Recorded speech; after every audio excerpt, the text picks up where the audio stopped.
Hi, എൻ്റെ പേര് അപർണ വിഷ്ണു എന്നാണ്. ഞാൻ ഇന്ന് മുതൽ പുതിയതായിട്ടൊരു യൂട്യൂബ് ചാനൽ തുടങ്ങിയിരിക്കുകയാണ്. ഞാൻ സ്കൂളിൽ പഠിപ്പിച്ച ടീച്ചറാണ്. അപ്പോൾ എന്താ പറയുക, ഇന്ന് ഞാൻ ഇപ്പോൾ LKG, UKG, പ്രീ KG ക്ലാസ്സുകളിലാണ് ഞാൻ ക്ലാസ് എടുക്കുന്നത്.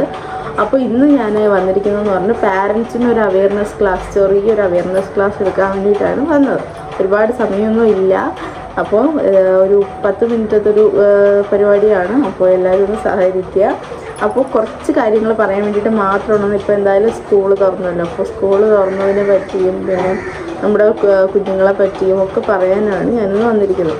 അപ്പോൾ ഫസ്റ്റായിട്ട് പറയുന്നത് എന്താ പറയുന്നത്, സ്ക്രീൻ ടൈം, സോഷ്യൽ മീഡിയ. ഇപ്പോൾ നമ്മുടെ മെയിനായിട്ട് നമ്മുടെ മക്കളെല്ലാം ഫോണിന് അഡിക്റ്റ് ആയിട്ടുള്ളവരാണ്. അത് എല്ലാ മക്കളും അങ്ങനെയാണ്.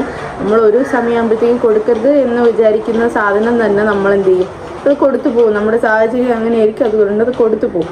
അതുകൊണ്ട് ഇന്നത്തെ മാതാപിതാക്കളിലെ ഏറ്റവും വലിയ പരാതി കുട്ടികളുടെ മൊബൈൽ ഉപയോഗമാണ്. അപ്പോൾ ആരും എന്നാലും ടീച്ചറെ അവിടെ ഭയങ്കരമായിട്ട് ഫോണിൽ ഗെയിം കളിക്കുക അല്ലെങ്കിൽ വീഡിയോസ് കാണും, അങ്ങനെ ഒരു പരാതിയാണ് ഇപ്പം എന്നോടായാലും എല്ലാ ടീച്ചർമാരോടായാലും വന്ന് പറയുന്നതൊക്കെ മെയിനായിട്ട് അതാണ്. ഇപ്പം നമ്മൾ തന്നെ എന്താണ് ചെയ്യേണ്ടത്? നമ്മളിപ്പോൾ പാരൻറ്റ്, അമ്മ, അച്ഛൻ, വീട്ടിലെ മുത്തശ്ശിയില്ല, അമ്മമ്മ, അപ്പൂപ്പനൊക്കെ ഇപ്പോൾ എല്ലാവർക്കും ഒരു സ്മാർട്ട് ഫോൺ ഇപ്പോൾ കയ്യിലുണ്ട്. ജസ്റ്റ് സീരിയൽ കാണാൻ, വീഡിയോ കാണാൻ, മൂവീസ് കാണാമെന്ന് പറഞ്ഞിട്ട് ഒരു വീട്ടിലെ ഒരു 4 പേരുണ്ടെങ്കിൽ 4 പേരുടെ കയ്യിൽ ഫോണുണ്ട്. അപ്പം നമ്മുടെ കയ്യിൽ ഇരിക്കുമ്പോൾ തന്നെ നമ്മളിങ്ങനെ ഫോൺ ഉപയോഗിച്ചുകൊണ്ടിരിക്കുമ്പോഴായിരിക്കും അപ്പുറത്ത് മോനോ മോളോ ഇതും ഫോൺ ഉപയോഗിച്ച് കാർട്ടൂൺ കണ്ടുകൊണ്ടിരിക്കുന്നു. അപ്പോൾ പറയും ഫോൺ വെക്കടാ, ഫോൺ വെക്കുക, ഫോൺ ഉപയോഗിച്ചാൽ മതി, വെക്കുമെന്ന് പറയും. അപ്പോൾ നമ്മുടെ കയ്യിൽ ഫോൺ ഇരിക്കുമോ? ഫോൺ ഇരുന്നിട്ടാണ് പറയുന്നത്. അപ്പോഴും അവർ തിരിച്ച് ചോദിക്കും, എന്നാൽ അമ്മയുടെ കയ്യിൽ ഫോൺ ഇരിക്കില്ല, അപ്പോൾ ആദ്യം അത് വെക്കാൻ പറയും, ഇല്ലേ? അങ്ങനൊരു ചോദ്യം പലർക്കും അത് കിട്ടിക്കാണും. ഇപ്പം എൻ്റെ കുഞ്ഞിനെ സംസാരിക്കാതെ അത്ര അധികമായിട്ട് തുടങ്ങില്ല, അതുകൊണ്ട് എനിക്ക് കേൾക്കാൻ ഇതുവരെ കേട്ടിട്ടില്ല ഞാൻ. അപ്പോൾ എൻ്റെ കുഞ്ഞായാലും ഇതുപോലെ തന്നെയാണ്, ഫോണിന് എപ്പോഴും കാർട്ടൂൺ തന്നെയാണ് ഈ ഒരു ലൈഫിന് അങ്ങോട്ട് പോകുന്നത്. ഇപ്പോൾ നമ്മുടെ മെയിനായിട്ടുള്ള പരാതി എന്ന് പറഞ്ഞാൽ ഫോൺ ഉപയോഗമാണ്. അപ്പോൾ നമ്മൾ ആ ഒരു ടൈം എന്താ പറയുക, കുട്ടികളുടെ മുന്നിൽ വെച്ച് ഫോൺ എടുക്കാതെ മാറ്റി വെച്ചിട്ട് അവരോട് കുറച്ച് സമയം സ്പെൻഡ് ചെയ്യുക, അവരോട് കാര്യങ്ങൾ സംസാരിക്കുക, അവരുടെ കൂടെ അവർ കളിക്കുന്നതിൻ്റെ കൂടെ അങ്ങ് ഏർപ്പെടുക. ഇതൊക്കെയാണ് നമുക്ക് മെയിനായിട്ട് അവരുടെ ഫോൺ ഉപയോഗം കുറയ്ക്കാൻ പറ്റുന്ന കുറച്ച് കാര്യങ്ങളെന്ന് പറഞ്ഞാൽ ഇതാണ്. പിന്നെ എന്താ പറയുക, കുട്ടികൾക്ക് ഫോൺ നൽകുക കൃത്യമായൊരു സമയക്രമം വയ്ക്കണം. അതായത് ഇപ്പോൾ രാവിലെ ഒരു ഫോൺ കൊടുത്തു കഴിഞ്ഞാൽ പിന്നെ ഉച്ചയ്ക്ക് വൈകുന്നേരം അതിൻ്റെ ഇടയിലുള്ള ഒരു ടൈമിൽ ഫോൺ കൊടുക്കരുത്. അടുത്ത ചിലപ്പോൾ ഉറങ്ങുമ്പോൾ ഉള്ള ഫോൺ ഉപയോഗമാണ് മെയിനായിട്ട് കുറയ്ക്കാനുള്ളത്. കാരണം അതിൻ്റെ സ്ക്രീൻ ലൈറ്റ് അടിക്കുമ്പോഴത്തേക്ക് കുഞ്ഞുങ്ങൾക്ക് വളരെ അധികമായിട്ടുള്ള ദോഷവും പിന്നെ എന്തുവാണ് പറയണം, ഉറക്കക്കുറവും ഒക്കെ വരുന്നതാണ് നമുക്ക് നൈറ്റ് നമ്മൾ ഫോൺ കൊടുക്കുന്നതെന്ന് പറഞ്ഞ്. കുട്ടികൾ ഇൻ്റർനെറ്റിൽ എന്താണ് കാണുന്നത് എന്നതിനെ കുറിച്ച് ശ്രദ്ധ വേണം. അപ്പോൾ അവർ കാർട്ടൂൺ ആയിരിക്കും കാണുന്നത്. ഇപ്പോൾ LP സെക്ഷൻ അല്ലെങ്കിൽ പ്രീമറി സെക്ഷൻ മാത്രമല്ല ഞാൻ പറയുന്നത്, ഞാൻ മൊത്തത്തിൽ പറയുവാണ്. അവരെന്താണ് കാണുന്നത് എന്നത് നിങ്ങളൊന്ന് ജസ്റ്റ് ഒന്ന് ശ്രദ്ധിക്കുക. അപ്പോൾ അതൊക്കെ അത് മെയിനായിട്ടൊന്ന് ശ്രദ്ധിക്കേണ്ട കാര്യമാണ്. അടുത്ത മാനസികാരോഗ്യം കാണാതെ പോകരുത്. മീൻസ് പഠനഭാരവും സമയക്രമസമ്മർദ്ദവും അതെന്ന് പറഞ്ഞു കഴിഞ്ഞാൽ ഇപ്പോൾ നമുക്ക് എന്താ പറയുക, പഠിക്കുന്ന കാര്യത്തിലുള്ള പ്രഷറും കാര്യങ്ങളും ഒക്കെ ഒരുപാട് കാണും. ഇപ്പോൾ എന്താ പറയുക, ട്യൂഷൻ ക്ലാസ്, ട്യൂഷനിലെ ഹോംവർക്ക്, ട്യൂഷൻ വർക്ക്സ്, അത് കഴിഞ്ഞിട്ട് സ്കൂളിലുള്ള കാര്യങ്ങൾ, സ്കൂൾ വർക്ക്സ്, സ്കൂൾ ഹോംവർക്ക് എല്ലാം കൊണ്ടും ഒരു ചെറിയ കുട്ടി ഭയങ്കരമായിട്ട് തളരുന്ന അവസ്ഥകളും ഒരുപാട് കാരണങ്ങൾ കാണും. കാരണം അവർക്ക് എപ്പോഴും അയ്യോ ഹോംവർക്ക് ചെയ്യാനുണ്ട്, അയ്യോ വർക്ക് ചെയ്യാനുണ്ട് എന്ന് പറഞ്ഞിട്ടുള്ള പല കാര്യങ്ങളുണ്ടാവും. അപ്പോൾ അതിലൊന്ന് എല്ലാവരും ഒന്ന് അമ്മയോ അച്ഛനോ പാരൻസ് ആരെങ്കിലും ഒന്ന് ഹെൽപ്പ് ചെയ്യുന്നത് നല്ലതായിരിക്കും.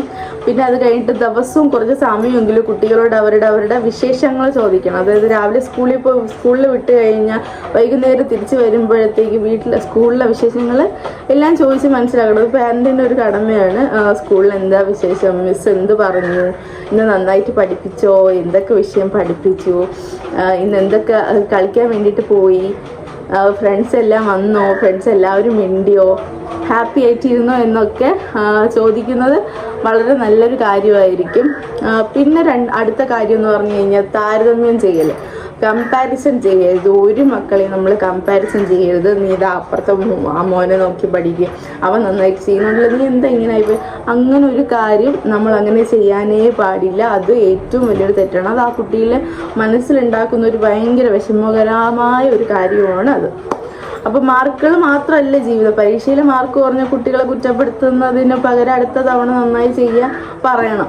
അതിപ്പോൾ എത്രാം ക്ലാസ്സിലെ കുട്ടിയായാലും അങ്ങനെയാണ്. ഇപ്പോൾ ഫസ്റ്റ് സ്റ്റാൻഡേർഡ് ആയാലും ഇപ്പോൾ LKG UKG പഠിക്കുന്ന കുട്ടികൾക്ക് മാക്സിമം ഇച്ചിരി ഇപ്പോഴത്തെ ജനറേഷൻ അനുസരിച്ച് ഫോണില്ല, അങ്ങനെ അവർക്ക് ഇച്ചിരി ആ ഒരു അറിവുള്ളതാണ്. അപ്പോൾ അവരോട് പറയണം ഈ എക്സ്പോർട്ട് വിഷയമില്ല, കുഴപ്പമില്ല, അടുത്ത എക്സാമിലേക്ക് ഓക്കെ ആക്കാമെന്നൊന്ന് പാരൻറ്റിൻ്റെ സൈഡിൽ നിന്ന് ആ ഒരു ഇത് വേണം.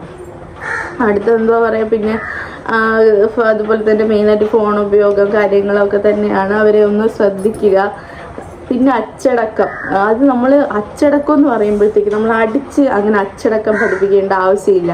അടിച്ചല്ല അച്ചടക്കം പഠിപ്പിക്കേണ്ടത്, അത് സ്നേഹപരമായിട്ട് കാര്യങ്ങൾ സംസാരിച്ച് ആ ഒരു രീതിയിൽ വേണം നമ്മൾ അച്ചടക്കം പഠിപ്പിക്കാനൊക്കെ ആയിട്ട്. അമിത നിയന്ത്രണവും പിന്നെ എന്തുവാണ് അമിതമായിട്ട് നമ്മളിങ്ങനെ എന്തെങ്കിലും ഡിസിപ്ലിൻ കൊടുക്കുമ്പോഴത്തേക്ക് അത് അവരുടെ ദേഷ്യത്തിന് വിപരീതമായിട്ട് ചെയ്യുള്ളൂ.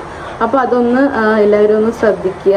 പിന്നെ സ്നേഹത്തോടുള്ള എന്താണ് അത് മോനെ അത് ചെയ്യരുത്, അത് തെറ്റാണ്, അങ്ങനെ ചെയ്ത് കഴിഞ്ഞാൽ ഇങ്ങനെ സംഭവിക്കും എന്ന് ആ ഒരു എന്താ പറയണം ഒരു സ്നേഹത്തോടെ സംസാരിക്കാൻ തീരാവുന്നതേ ഉള്ളൂ. അത് ദിവസവും കുറച്ച് സമയങ്ങളിൽ കുട്ടികളോടൊപ്പം കളിക്കാനോ സംസാരിക്കാനോ മാറ്റി വയ്ക്കണം. അത് എത്ര തിരക്കുള്ള പാരൻ്റ് ആണെങ്കിലും അതൊന്ന് ചെയ്യുന്നത് കുട്ടികൾക്ക് വളരെയധികം സന്തോഷവും കാര്യങ്ങളൊക്കെ ചെയ്യും. പിന്നെ കുട്ടികളിലെ മാറ്റങ്ങൾ തിരിച്ചറിയുക. ഇപ്പോൾ സ്കൂളിൽ നിന്ന് വന്നു കഴിയുമ്പോഴത്തേക്ക് സ്കൂളിൽ പോകുന്ന സ്വഭാവമല്ലായിരിക്കും സ്കൂളിൽ നിന്ന് വരുമ്പോഴത്തേക്കും. അപ്പോൾ കുട്ടികൾക്ക് എന്തൊക്കെ മാറ്റങ്ങളുണ്ട് എന്നുള്ളൊരു കാര്യം ശ്രദ്ധിക്കേണ്ട പ്രധാന കാര്യമാണ്. കുട്ടി പെട്ടെന്ന് സൈലൻ്റ് ആവുകയോ അമിതമായി ദേഷ്യപ്പെടുകയോ ഭക്ഷണവും ഉറക്കം കുറയുകയോ ചെയ്ത് അതിന് പിന്നിലെ കാരണം കണ്ടെത്താൻ ശ്രമിക്കുക. കൂട്ടുകാരോടുള്ള പ്രശ്നങ്ങളായിരിക്കും, ചിലപ്പോൾ പഠനത്തിൻ്റെ കാര്യങ്ങളായിരിക്കും, അങ്ങനെ പല പല പ്രശ്നങ്ങൾ. ഇപ്പോൾ കുഞ്ഞില്ല, അവന് എന്ത് പ്രശ്നങ്ങളാണ് വരാം, അങ്ങനെയൊന്നും ആരും വിചാരിച്ചില്ല. അവന് ഓരോ പ്രശ്നങ്ങൾ കാണും. അപ്പോൾ അതെന്താണെന്ന് വെച്ചാൽ ചോദിച്ച് മനസ്സിലാക്കുക, എല്ലാവരും ശ്രമിക്കുക. പിന്നെ ഇപ്പം പുറത്തുള്ള കാര്യമാണ് പറയുന്നത്, കുഞ്ഞുമക്കളുടെ കാര്യമല്ല. ലഹരി പദാർത്ഥങ്ങൾ, തെറ്റായ കൂട്ടുകെട്ടുകൾ, ഇതൊക്കെ സൂക്ഷിക്കുക. അത് പ്രധാനമായിട്ടും കൗമാരപ്രായത്തിലുള്ളവർക്ക്, ടീനേജേഴ്സിനാണ് പറഞ്ഞത്. കുട്ടികളുടെ കാര്യത്തിൽ കൂടുതൽ അത് ശ്രദ്ധ വേണം. ഓക്കെ, അപ്പോൾ ഇന്നത്തെ ഒരു ചെറിയൊരു അവയർനെസ് ക്ലാസ് ആയിരുന്നു അത്. അങ്ങനെ പ്രത്യേകിച്ചായിട്ടൊന്നും പറയാനില്ല. അപ്പോൾ ഞാൻ LKG pre-KG UKG ഈ ക്ലാസ്സുകളാണ് എടുക്കുന്നത്. എന്തെങ്കിലും ഡൗട്ട് ഉണ്ടെങ്കിൽ എൻ്റെ നമ്പറും കാര്യങ്ങളും എല്ലാം കൊടുത്തിരിക്കും. എന്തെങ്കിലും ഡൗട്ട് ഉണ്ടെങ്കിൽ എന്നെ വിളിച്ചോ അല്ലെങ്കിൽ എനിക്ക് മെസ്സേജ് അയച്ചോ പറയാനുള്ളതാണ്. അപ്പോൾ thank you for watching this video.